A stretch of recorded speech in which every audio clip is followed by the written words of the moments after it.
I think the assumption seems to have been that the issue would go away rather than resurface, and there was this reliance on a slogan of once in a generation, but that was just that, a slogan. It's got the same constitutional standing as the £350 million for the NHS per week on a bus, and it doesn't invalidate the results of the election held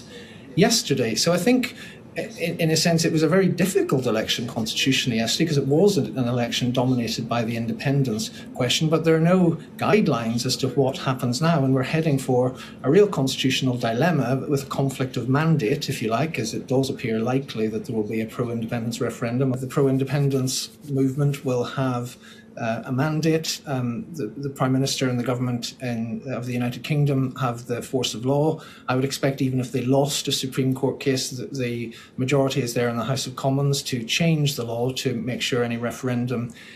cannot take place lawfully. And I would dismiss then so-called wildcat or illegal activity, because it's not in the Scottish Government or the Scottish independence movement's interest to do things like unilateral declarations of independence, because that would make the path to an independent Scottish state, its recognition by other countries, very, very difficult. So fundamentally, this is a clash of mandate and law, where it will be decided by politics, and it goes to the absolute heart of the question. We have been told for many decades now that it's a voluntary union, but at the moment there is no lawful democratic path to the pursuit of Scottish independence.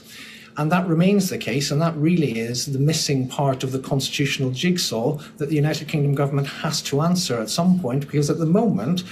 whatever is said about how high up the priority list independence is in various polls, it was unmissable in this election, the independence referendum question, on both the SNP and the Green and indeed the Scottish Conservatives side. And in effect, the results of the conclusion of that election on that major